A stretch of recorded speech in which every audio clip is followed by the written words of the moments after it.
Hey guys, thanks so much for checking out my podcast. Please click to subscribe. I'm on my way to the airport right now working on a news story that I'll tell you guys about later. But in this episode, I'm really diving into where Bryan Kohberger's knife is. There are new police reports out that shed some clues about where the knife could be. There's also something that Prosecutor Bill Thompson said that I think could indicate where he thinks the knife is. And then a very interesting question. Could Kohberger's defense attorney, Ann Taylor, actually know where the knife is? Bryan Kohberger has never officially said where the K-bar knife is. There have never been any interviews with police or prosecutors where he gave up that information. His attorney, from what we know, has never told police that information. But there are some clues. I'm going to give you evidence throughout this video. There are some clues as to where the knife may have been thrown and where Kohberger may have thought he was able to hide the knife. And the place that I believe it could be is a place called Clarkston, Washington. It's 40 minutes away from Moscow, 40 minutes away from where the murders happened at 1122 King Road. It's 33.5 miles. And you look at the map, in Clarkston, Washington, it is where the Clearwater River and where the Snake River come together. There is a police report that just came out as part of this document dump from Moscow police. Remember, after the sentencing, after the gag order was gone, they began to release documents. And as part of this big document dump, there was this one police report that I want to read it to you, and then I'll kind of talk about why I think it's important. But the date of this police report is April 25th, 2024. So it's just last year, and it says, on Thursday, April 25th, 2024, and bear with me because there's a lot of redactions. The sun's starting to come up here in the airport. There's a lot of redactions, but it says, on April 25th, 2024, I received a note from MPD, Moscow Police Department reception, to call blank in reference to this case. I called blank, who agreed to come to MPD to speak to me. I spoke to blank in interview room number 1. This is a summary of my conversation with blank and not a verbatim transcription. I asked blank what made her decide to speak to me on this date. Blank told me her good friends had convinced her to come talk to MPD to make sure what she knew was at least conveyed to law enforcement. I asked blank to tell me what she knew. Blank told me that she and her husband went to the Costco in Clarkston, Washington on November 13th, 2022 to pick up new glasses for blank. Okay, so let me just clarify the dates here. So this police report is coming from last year. It's a woman who's coming in to talk to police about something from November 13th, 2022, but she's not coming in until 2024. Keep in mind, November 13th, 2022 is the day of the murders. You know, the murders happened early in the morning. That's that day. So November 13th, 2022. So she says that she went to the Costco in Clarkston, Washington, November 13th, 2022 to pick up new glasses for blank. She told me they left Costco around 1400 to 1430, which would have been 2 p.m. to 2:30 in the afternoon, that afternoon, and drove north across Red Wolf Bridge. Blank told me when they turned eastbound on the highway from the bridge, she saw a man walking in the grassy area between the river and the highway. Blank stated she thought this was strange, as there was nothing for anyone to be doing there. Blank stated the man was walking eastbound and noticed her staring at him. Blank said the man looked up at her and then appeared to look down and avoid her gaze. So that's interesting, appeared to avoid her gaze. I asked Blank what the man looked like. Blank told me that she had seen much of the news coverage regarding Kohberger, and that was what came to her mind. Again, very interesting, but that she was not certain he was the person she saw. I asked her if the man she saw would match Kohberger's appearance, and she said it would. I asked Blank that the man was wearing. She told me she thought it was strange, as the man was wearing nice clothes. That's the way she described it. I asked if business casual was a fair classification, and she said that it was. Blank stated she did not see a car the man was walking to and thought that was strange. Again, just think about this. This woman's remembering this. People have senses about things. You know, see something, say something. Something stood out to her about this. So Blank stated she did not see a car the man was walking to and thought that was strange. Blank said they drove away, and that was all she knew. Blank had drawn a map of the location. I booked the drawing into MPD evidence. On Tuesday, April 30th, 2024, so this started on April 25th is when she came in. So now Tuesday, April 30th, 2024, so 5 days later, I drove to the area. Blank, this is the officer, I think this is Officer Payne, described by a different officer. The area Blank described as where she saw the man is not visible from the highway once you turn east off the bridge. Anyone walking in the area would have to be very near the guardrail, as the hill is relatively steep and drops away from the highway almost immediately. I called Blank back on Thursday, May 2nd, 2024, and asked her to clarify. Blank told me the man was on the hill, roughly in the middle. Blank called me back a short time later and told me the man may have been further east along the hillside. I will continue to validate whether or not Blank's recollection of the events is plausible. So something that stands out to me here is that obviously they thought, first of all, the timing is really, really significant, which I'm going to play you a clip from Prosecutor Bill Thompson, that they believe that that Bryan Kohberger was in that area of Clarkston, Washington on the day of the murders, after the murders. So the timing and location is really, really significant here. And it's obvious that police knew that when they talked to this woman, because Detective Payne, who was head over the case, went right out there to go check it out. So obviously, with the information they had about Kohberger being in the Clarkston area, and then this woman coming forward, even though it was, several years later, they felt that it was significant enough for him to go out and look.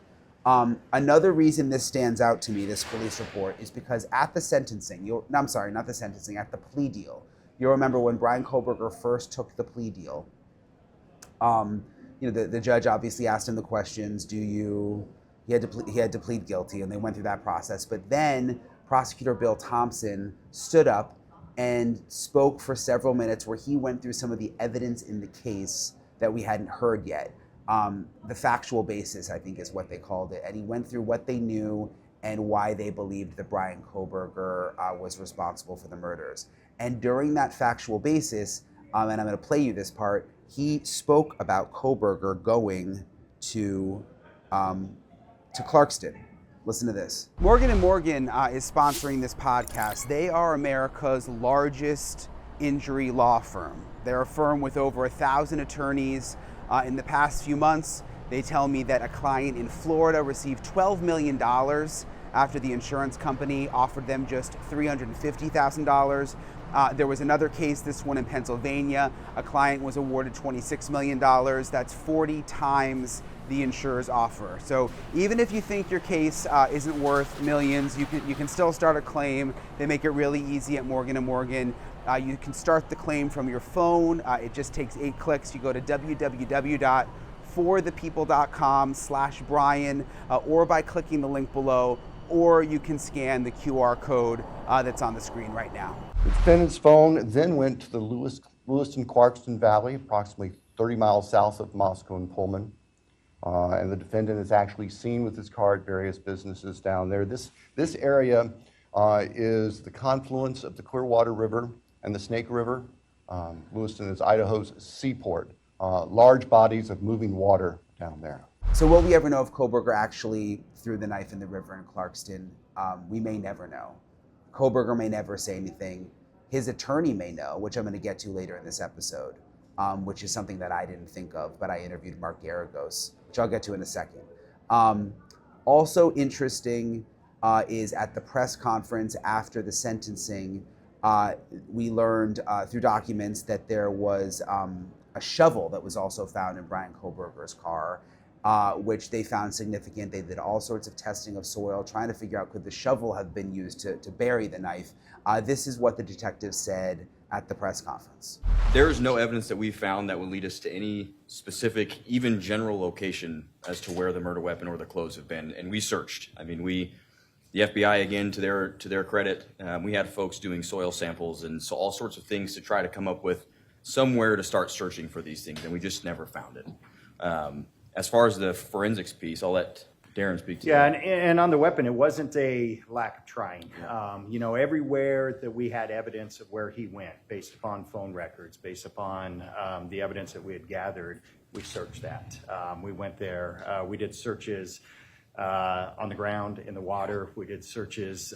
We sent soil samples to try to figure out maybe where a shovel had been used. So we searched everywhere that we possibly could, but the reality is we're looking for a singular small, it's not that small, but K-bar knife, and that's it. So it's endless of where it could have been, and we just were not able to find it. So again, we may never know officially where the knife is, where the K-bar knife is. Perhaps at some point Bryan Kohberger will tell someone. I was thinking, could he tell an inmate in jail? And then they pass that information along at some point. But based on what I saw when I went to the maximum security jail or prison in Idaho, I don't think he's going to have any contact with inmates for a long time. I toured the prison, and I think he's going to be in essentially solitary confinement for some time. Not so much because they're worried about him being a risk to others, although they may be worried about that. They have to do an evaluation. But I think because they are worried about him being hurt by someone else. So in terms of him blabbing to another inmate, don't see that happening anytime soon, because I don't think he'll have contact with other inmates. Also, just based on what I've heard about him and his time in the jail, both in Ada County and Latah County, doesn't strike me as someone who spoke to other inmates very much. There was that one incident that we learned about in the police report where he was on the tablet with his mom talking, which he talked to her for hours a day, it says in some of these reports. And he did get mad at another inmate because he thought that inmate was either making fun of him or his mom. But besides that, I haven't read about any other interaction with inmates. And the sheriff in Latah County told us that he was quiet and didn't have much interaction with other inmates. So my point is, I don't know that he's going to just start talking to other inmates and tell them where the sheath is. Where the knife is. But I want to play for you my conversation. I spoke with Mark Geragos, obviously famed criminal defense attorney, about what he thinks about whether or not we will ever know where the knife is. In his experience with clients, do they come clean about things later, after a plea deal, later while they're in prison? And also, this was really interesting, also why he believes that Ann Taylor likely knows where the knife is, and does she have any obligation to ever say anything about that? Listen to my conversation with Mark Geragos. Mark, a lot of people are wondering, will Bryan Kohberger ever tell anyone where the knife is? The knife sheath was found in the house, obviously, with his touch DNA on it, but no one knows where the knife is. Do you think at some point he would tell someone? One of the first things, it's funny you asked that question, because one of the first things that occurred to me, and this has happened, I mean, you can Google and probably find this. A lot of times, the way that people who are accused of these crimes get the death penalty off the table is they give a full and kind of complete accounting, if you will, of the details that either the victims or the prosecution wants. And it just seems, and I understand both from a public standpoint and also from the victim standpoint, it seems anticlimactic that there isn't that kind of a download. So I don't know if at some point they're kind of holding that close to the vest. There's going to be some other argument later on that's made, or what. It doesn't make sense to me that if, in fact, and you've been reporting on this, so you would know, if in fact his lawyer went to the prosecution and said, is there a deal available that would take the death penalty off the table, why the prosecutor didn't say, well, I'd probably need a proffer or a full and complete download before I agree to that. Why wasn't that done? And the prosecutor has said the reason is because how could we ever trust what Kohberger says? And we got the guilty pleas going away for life. It doesn't matter. Well, can I give you the answer to that? Yes. The first thing I would have said, okay, Mr. Prosecutor, the only way that you get this is if you prove something that corroborates it. For instance, where is the knife? Right. Tell me where it is, and then go search. By the way, in other cases that I was just thinking about, they will say, show us where the remains are, and we will do it, provided you show us where the remains are. They could have done a conditional kind of a plea. They could have said, okay, we're going to take the death penalty off the table. We're going to sign an agreement to that, but you have to tell us where the knife is and or how you disposed of it, or anything else that would have given us some kind of corroboration or some kind of closure. I understand, that, and you would know better than I, because like I say, you're in the weeds. You've been kind of you're the DNA of this case, pun intended. The There is a split amongst the victims. Some not wanting the death penalty, some wanting the death penalty. I get all of that, but I think you could have gotten some kind of consensus, some kind of closure if you're the prosecutor here, if you had just done a couple of things or had some questions answered that are gnawing away at these people. Is there like a strategy reason that Ann Taylor, the defense lawyer, would be saying, let's hold this, let's give in, plead guilty, but let's hold that detail back? Like, is there some reason that they could use it in the future? I mean, if he's pled and there's no chance of parole, blah blah blah, seems like there wouldn't be, but is there some reason legally to hold on to that it could help you later? Well, I mean, I could construct a scenario. I don't think it's likely. It would be fanciful. It would be a Thoreau or a Grisham style plot twist. But no, I don't think that there's any. Would it be a strategy that you would say is something within the realm of realistic possibility? No. In fact, this whole thing has been very interesting to me. My knee-jerk reaction initially is, why would he take this deal from a defense lawyer standpoint?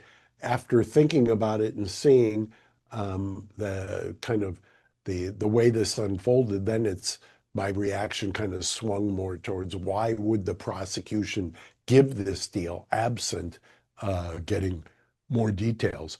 Although I don't know. Is there some reason to believe that the prosecution actually has this, or that this information has been disclosed but is under seal? No, definitely not. I don't think, because they've been pretty clear they have no idea. I guess I'm just wondering, like, from your perspective as a defense attorney, when you have clients who are murderers and that kind of thing, like if you were Bryan Kohberger's lawyer, you're going to go to jail for life now. That's not changing. You really can't appeal. You've got this family you've left behind, these parents who, I've seen them in court. It's hard not to feel bad for them based on everything we know. They look so sad. Doesn't seem like they knew anything about that he was going to do this, obviously. Like, if you were his lawyer, why not say, help your parents out, just come clean with everything. Like, you know, wouldn't that make it better for his family and for the victims' families, obviously, too? I mean, why not do the right thing at this point? I don't think that there's any way that he's going to. I mean, if you think about it, and this may be above or below my pay grade, I don't think that that helps out his own family. I think the only people who would help out are the victim's family, to give them some sort of closure, to kind of close the circle, so to speak. I mean, it doesn't. The idea that, how could I believe anything they say? The immediate retort to that is, well, then prove it. Here you go. Prove it. I mean, why would you want, arguably, if you're the prosecutor, to take a plea from somebody and not get some kind of, like we have in federal court, a factual basis where you can detail exactly all the details that you wed somebody to? Otherwise, as the judge aptly noted, there's no closure on his ability at some point in the future to bring successive actions. Well, and the other thing is, on social media, there's all these like crazy pro Bryan Kohberger people, that even after he pled guilty, even after all the evidence came out, like they still insist that he's innocent, and they still insist that, oh, he was forced into this deal. like, and the prosecution knows about these people because they brought them up before a press conference and said how hard it is for the families. Like, you would think by requiring him to fully confess, say where the knife is, like you would put all of that to bed more. Whereas now it's just like this guilty plea and that's it. Well, that argues, I guess, amplifies the point of if you're the prosecutor, why wouldn't you do it? And I think also amplifies um, the counter argument to why would Bryan do it? From the lawyer's standpoint, Kohberger still has that kind of a constituency, for lack of a better term, that believes that. I saw somebody the other day, and I know it's a morbid topic, but I saw somebody speculating about his shelf life, if you will, in prison, and I don't disagree with that. He's got a he's gonna have a very difficult time in prison. Have you ever had any cases where someone pled, it was the right, that was the decision you guys came to, pled guilty, and then like a situation like this where you offered some information up later just to sort of put it all to bed because why not? I was racking my brain before coming on with you, and I can think of a number of cases with the opposite, where we were offered to take something off the table, to get a reduction, to not have a capital. And in every instance that I can remember, and maybe I'm forgetting one, every instance, my clients have refused. And I don't know if that's more a commentary on me or the clients that I choose, but my clients generally have always maintained their innocence. I've often said that it's very unusual to be a criminal defense lawyer and have clients who voluntarily kind of admit the full scope, breadth of their involvement. Generally, you find the opposite, that I jokingly say, but it's true. Many years ago, I had one of the most slam dunk cases against my client, and I kept showing him the evidence, and he just kept denying that it was him in the face of, to my mind, irrefutable evidence. So I have my experience is 100% different. Yeah, interesting. Um, what do you think of Ann Taylor? I mean, now that it's over, the lawyer. I've been impressed with her all along. I really have. I thought she was up against it.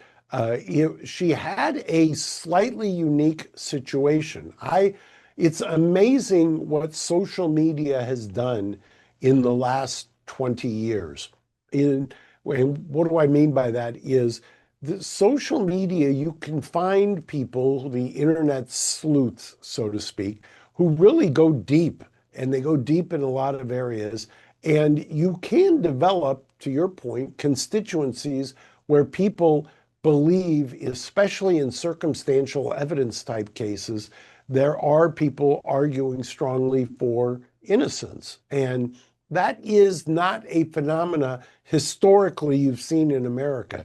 Generally in America, when you have crimes of notoriety and infamy, it's the opposite. It's don't bother me with the evidence. I've already made up my mind. That with this is a new phenomena. She handled it, I thought, well. I admit that I was surprised when she took the plea, but there are a lot of people. All you have to do is hearken back to the Unabomber and Kaczynski, who believe that in a death penalty capital case, that a win is having the death penalty taken off the table. It was interesting, like, because I went to pretty much every hearing, and she, as time went on, I hate to use the word cozied up, but like she would laugh with Kohberger. She would have her hand on his shoulder. There was one time in court she said something like, I believe in the innocence of this man. Like it felt so personal to her.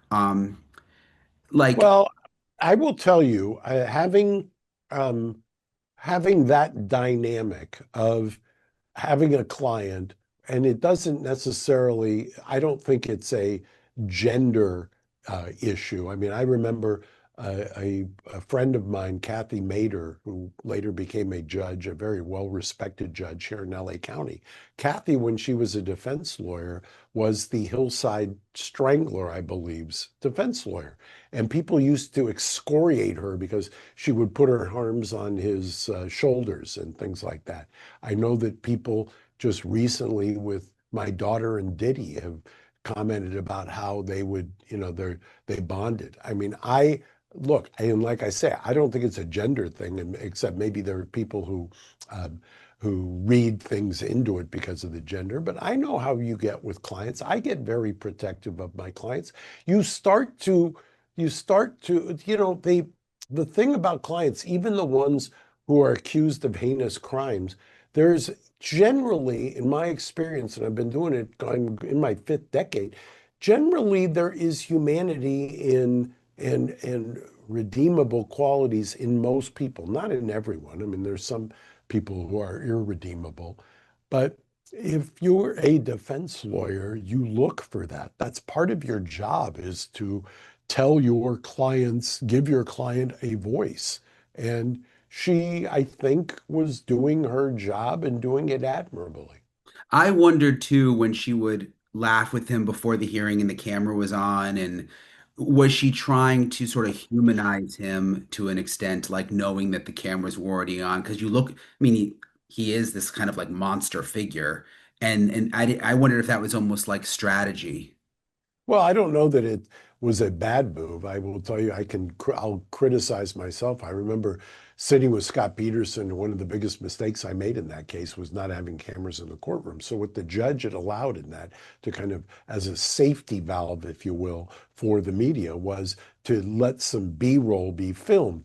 The problem when they filmed the B-roll is that I was sitting there looking solemn. Scott was sitting there looking solemn. Pat Harris, who was my then partner, was looking. The three of us looked like we had just done the Baton Death March. And so that was the B-roll that was played for the next 20 years. So I slap myself and I give her credit.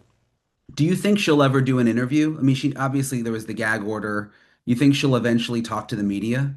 I think she will. I think she will. I think that I don't know her. I admired her work in the sense that she was a zealous defender. I don't know, Brian, what your constituency is in having reported on this, whether you get both sides of this kind of divide, if you will. But I will tell you the one thing that you want that makes the system work, you know this better than anybody as the son of a defender, is you've got to have zealous defenders. If you have anything short of a zealous defender, the system just crumbles. Yeah. Yeah. And you mentioned, I mean, my dad's a criminal lawyer, so I grew up. I was actually just thinking about, I was talking to him the other day about, I don't know if your kids can relate to this, but just weird things from my childhood that I never thought about until now, like cars that he would take. We would have new cars because people wouldn't pay their legal bills, or, weird people doing like, I think he would do trade sometimes, like they'd be building us a new kitchen because, like weird stuff like that. And I'm like, Dad, this was so weird. And even like I was like, why didn't you drop me and my mom off at the zoo on Sundays? And it was because he was going to the federal prison next door or on Saturdays to visit his clients. And like, that was why I was always at the zoo, like just waiting for him to finish. So it's like, I'm sure your kids have weird stories too. Well, I tell this story recently that I was sitting watching my daughter Tenny give the opening statement in the Diddy case, and I was thinking my father who's passed away and who was a hard-charging prosecutor, then a defense lawyer, my partner for a couple of decades, and I was just thinking here he was one generation removed from his mother who had escaped from a Turkish orphanage after the Armenian genocide, somehow made it to Chicago and had him when you're 14. And now I'm watching 2 generations later, his granddaughter giving a opening statement. And to your point, bring it full circle. I remember as a little kid, she would be watching and asking some of the same questions you were probably asking your father. So yes, it's a peculiar life, to say the Yeah. least. And it's a hard job too. I mean, we don't have to get into it, but my dad, just like you, I mean, you get the calls in the middle of the night and it's a grind.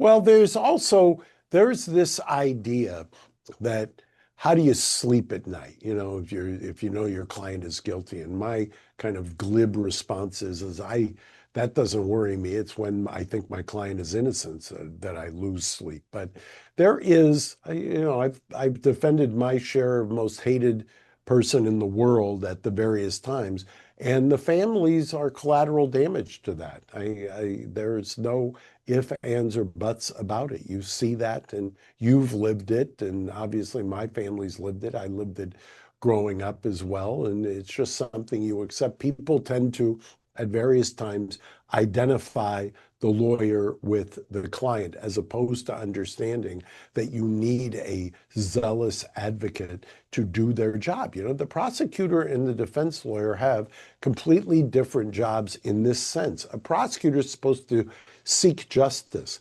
not the defense lawyer. The defense lawyer's first duty is zealously advocate for their client. Just back to Ann Taylor for a second, and obviously I would like to talk to her, and I've been trying to reach out. She hasn't done any interviews yet, but I have wondered like what she would say. Because she's not gonna, I mean, what would you say if you were her? Like she's not gonna fully go back and say, right? Like, well, I don't know, what would she say? I don't know. It's a fascinating question.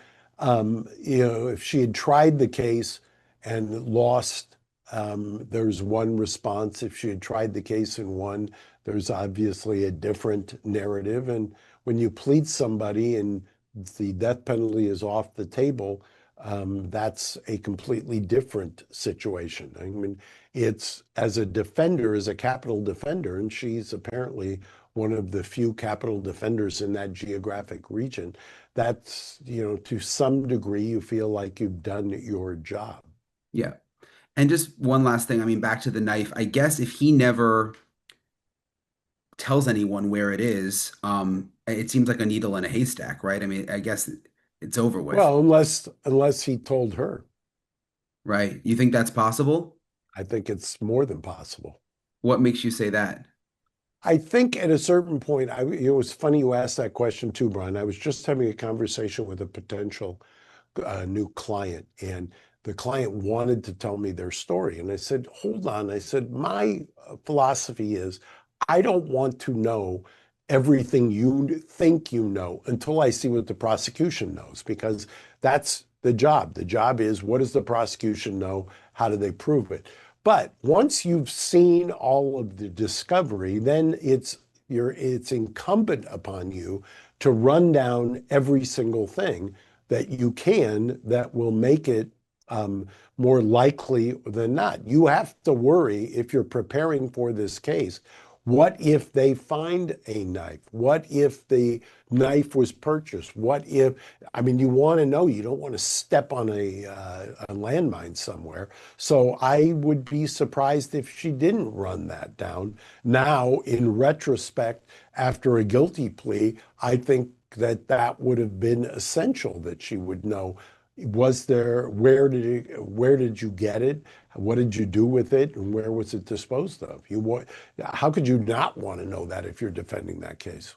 And she would just keep that to herself now? The attorney-client privilege, as you well know, survives the client's death, and the client holds the privilege. Wow, I never thought about that. The fact that she may know. She Oh, might I be think some kind of person. I don't think there's any question that she knows. So interesting. Wow. Well, thank you, Mark. I appreciate you taking the time. Brian, thank you. Congrats. I hear this is your latest venture is blowing up. Well deserved. Thank you, Mark.